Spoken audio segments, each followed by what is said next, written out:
015 그리스도 요가 6장 -2 확실해. 이것이 유일한 길이야.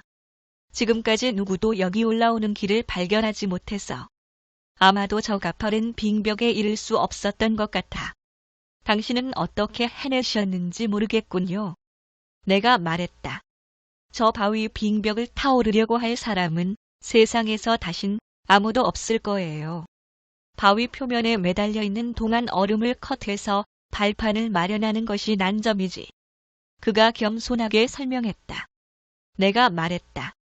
당신이 매달려 있는 것을 보니 거머리 같던데요.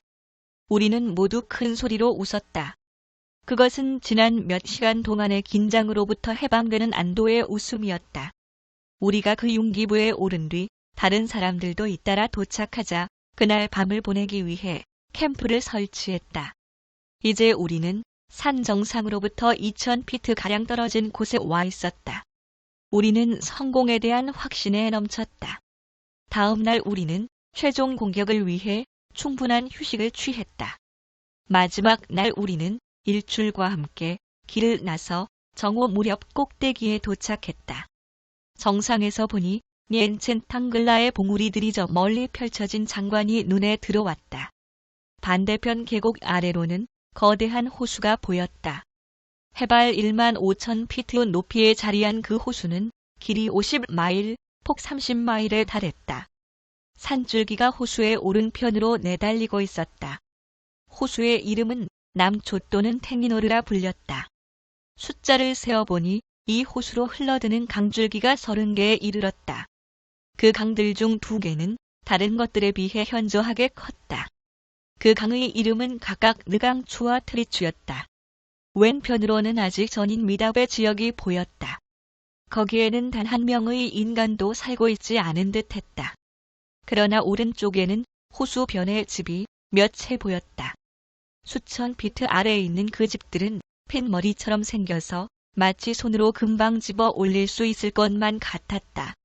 이것이 있는 그대로의 티베트의 모습이었다. 스승이 말했다. 수세기 동안 이 지방 사람들은 거기서 태어나서 거기에 살다가 거기서 죽었고 아마 아무도 이 계곡 바깥 세상을 본 적이 없을 거라고. 내가 대답했다. 그들에게 그런 욕망조차 없을 거라고 생각되는데요. 이 모든 것이 너무도 아름다워요. 그래. 그가 대답했다. 저곳은 낯선 땅이지. 하지만 그들에게는 바깥 세상이 훨씬 더 낯선 곳일 거야. 우리는 계획을 성취했다. 결코 잊지 못할 스릴 넘치는 경험이었다. 우리는 세계 최초로 니블록 니충을 오른 사람인 것이다. 우리는 모두 행복했다. 충만감으로 가슴이 벅차올랐다. 우리는 소원을 성취했다. 이것은 좋은 전조였다.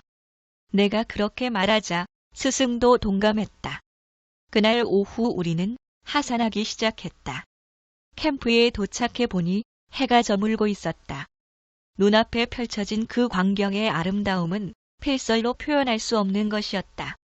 하산길은 예상보다 쉬웠다. 우리는 떠난 지 딱 10일 만에 잠사르로 되돌아왔다. 나는 결코 그 경험을 잊지 못할 것이다. 그것은 말하자면 내 수련의 일부였다. 우리가 어려움과 마주칠 때 그 어려움은 사라져 버렸다.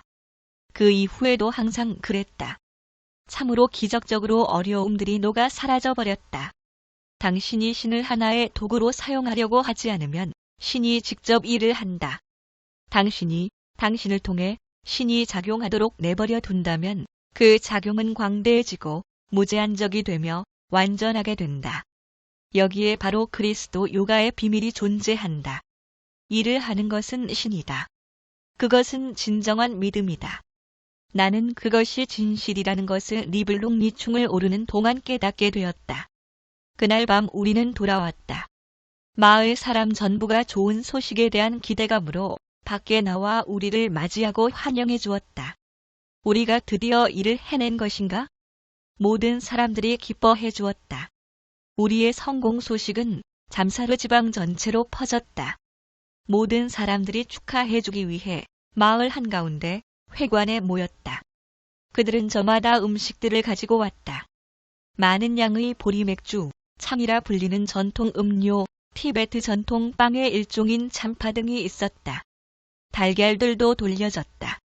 이것은 먹기 위한 것이 아니라 기념품이었다. 이 달걀들 중 어떤 것은 1년 이상 된 것도 있었다. 마을 전체에 밤이 새도록 조화로운 행복감이 퍼져갔다. 스승과 나는 우리의 성소로 갔다. 우리는 열흘 동안 식지 못한 상태였다. 하지만 나 같은 경우에는 그보다 더 오래 식지 못했던 적도 있었다. 우리는 물이 흐르는 풀 안으로 들어갔다. 물은 따뜻하고 상쾌했다. 우리는 배수구 쪽에서 몸을 씻었다. 목욕하고 나서 우리는 새 옷으로 갈아입고 마을 회관으로 내려갔다. 스승이 말했다. 마을 사람들이 우리에게 준 음식을 먹자꾸나. 우리는 음식을 맛있게 먹었다. 음식 중에는 구운 닭고기와 구운 감자도 있었는데 이것들은 내가 제일 좋아하는 음식이었다. 그것은 정말 맛있었다. 스승은 티베트어로 이번에 처음 정복된 니블룽니중 정상에 우리가 어떻게 올랐는지 자세히 설명했다. 어른 아이 할 것 없이 모든 사람들이 어찌나 주의 깊게 경청하던지 바닥에 핀이 떨어지는 소리조차 들을 수 있을 정도였다. 게다가 스승의 목소리는 참으로 근사했다. 누구든 그의 말에 매혹되어 귀를 기울이지 않을 수 없을 것이다. 티베트 여자들은 모든 면에서 남자들과 평등했다.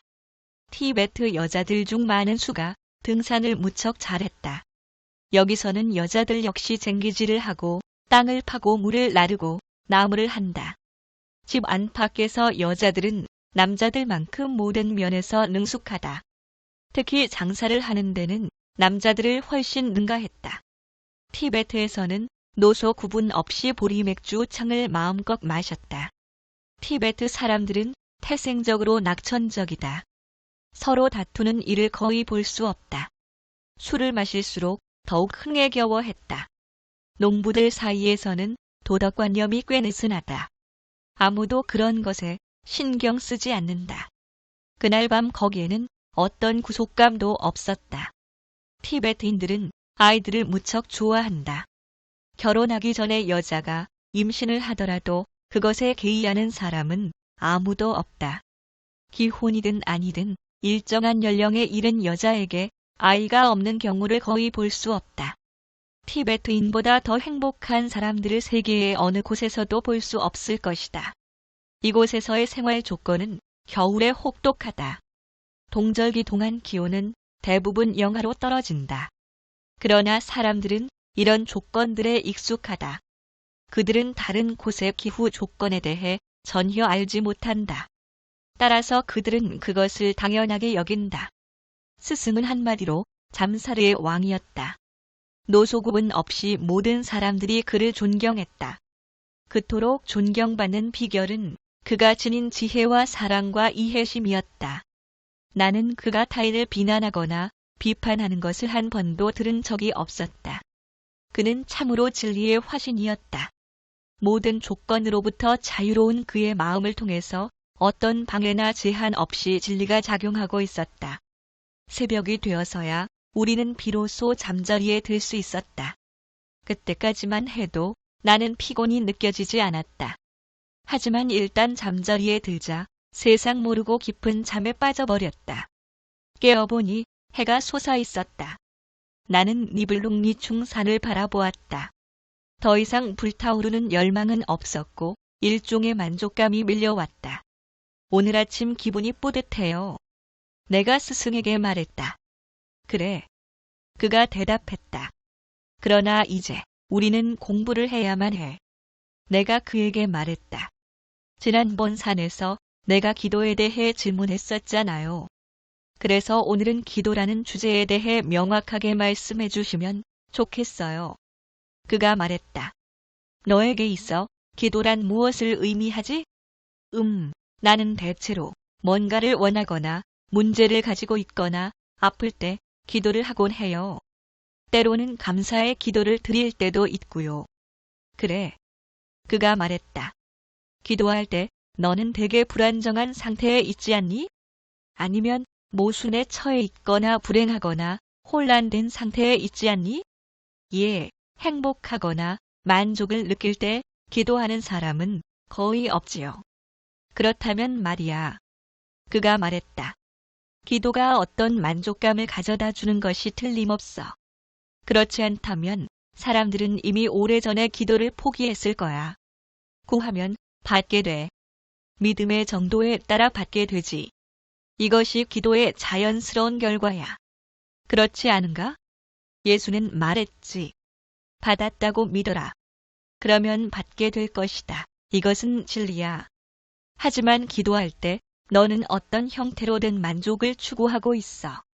차원이 높건 낮건 만족을 구하고 있는 마음에게는 대개 맹목적인 믿음이라 할지라도 그 믿음의 정도에 따라 특정한 양의 만족이 있게 돼.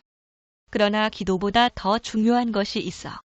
기도의 방법을 이해할 때 우우는 그것을 발견할 수 있어. 자, 너는 기도할 때 어떻게 하니? 특정한 말들을 반복하거나 특정한 자세를 취하거나 하지 않니? 그러면서 너는 응답을 구하고 있지. 응답에 대한 갈구 속에서 마음은 다소 고요해지게 되지. 그리고 그 고요한 상태에서 너는 만족감을 느끼게 돼. 그리고 고요한 상태 속에서만 마음은 응답을 받을 수 있지. 하지만 이것은 내 자신을 이해하는데 도움이 되지 않아. 어떤 결과를 요구하고 추구하고 갈구하는 이런 상태를 넘어서기 위해서는 자기 자신에 대한 이해가 필수적이야. 기도 속에서 너는 항상 손을 벌리고 있어. 기다리고 희망하면서. 그러나 그런 희망 속에는 절망감이 수반되지. 너는 어떤 상태에서 벗어나거나 어떤 것을 얻기를 갈망하고 있어. 그러나 기도는 결코 너로 하여금 기도를 하게 만든 그 상태로부터 마음을 해방시킬 수 없어. 따라서 항상 불안한 상태가 지속되지. 그리고 이 불안한 상태가 바로 마음으로 하여금 계속 기도하게 만들어. 그러므로 해결책은 마음을 그 자신의 문제들을 만들어내는 것으로부터 해방시키는 거야. 그렇지 않니? 기도는 기도하는 자가 하기 나름이야. 우리가 뭔가를 요구할 때 거기에는 무의식적인 응답이 있게 돼. 그 응답은 수세기에 걸친 무의식적 체험으로부터 오는 거야. 기도하는 사람은 자신의 마음 상태에 따라 받게 돼. 예수가 이렇게 말했듯이 받았다고 믿어라. 그러면 너는 받게 될 것이다. 하지만 마음은 언제나 대립 속에서 살고 있어. 소유와 빈곤, 건강과 질병, 성공과 실패, 선악 등 마음의 모든 과정을 이해했을 때만 너는 대립의 상태를 초월할 수 있어. 이것이 기도보다 훨씬 더 중요한 것이야. 기도는 기도하는 자에게 그 어떤 해결책도 가져다 주지 않고 간구에 대한 해결책도 아니야. 어쩌면 너는 원하는 것을 얻을지도 몰라. 하지만 그렇다 해도 뭔가를 바라는 마음 자체를 없애지는 못해. 따라서 중요한 것은 너의 기도에 대한 피상적인 응답을 발견하는 것이 아니라 내가 해결되기를 바라는 문제를 만들어내는 마음의 모든 과정을 이해하는 거야. 세상 사람들은 오랫동안 평화를 위해 기도해왔지만 평화는 언제나 저 먼 곳에 있을 뿐이지. 전쟁의 원인을 이해하지도 못하면서 평화를 위해 기도하는 것이 무슨 효과가 있지? 성공을 위해 기도하는 것보다 실패의 원인을 이해하는 것이 더 중요하지 않을까? 질병의 원인을 이해하지 못하면서 건강을 위해 기도하는 것이 효과가 있을까? 기쁨을 달라고 기도하는 것보다 슬픔의 원인을 이해하는 것이 더 중요하지 않을까? 너는 환희에 찰 때는 기도하지 않아. 어떤 문제가 있을 때만 기도하지. 너는 내가 해결할 수 없는 갈등이나 어려움을 겪을 때만 기도하지. 마음, 즉 자가 바로 문제의 원인이야. 우리에게 필수적인 것은 마음의 모든 과정을 이해하는 거야. 그렇게 되면 마음은 더 이상 중얼거리지 않게 되고 억지로 고요하게 만들 필요도 없게 되지. 이미 내가 설명했듯이 마음은 올바른 명상을 통해서만 고요해지게 돼. 실제는 바로 그 고요 속에 있어. 실제는 그 어떤 문제도 갖고 있지 않아. 문제를 만들어내는 것은 자아일 뿐이야. 그리고 자아는 그 문제에 대해 기도하지. 해결책은 문제의 원인을 이해하는 거야. 문제의 원인은 바로 너 자신 즉 자아야. 자아는 실제 속에는 존재하지 않아. 자아의 본질을 이해했을 때 그것은 너가 사라지게 돼. 그리고 문제도 사라지게 되지. 그렇게 될 때 실제가 창조성이 즉각 현존하게 돼. 그것이 진정한 기도야. 그것이 존재야. 그것을 깨닫기 위해서는 존재의 무한한 상태, 효율성, 포괄성을 체험해야만 해. 나는 침묵 속에 있었다. 그것은 억지로 만들어진 침묵이 아니었다. 그것은 자아의 본질과 작용 방식들에 대한 이해를 통해 생겨난 침묵이었다. 이 깊은 고요 속에서 나의 마음은 중얼거리기를 멈추었다. 그리고 실제가 현현했다. 그 순간 나는 실제에는 아무런 문제가 없다는 것을 알았다. 그 순간 문제는 무무 속으로 녹아 사라졌다.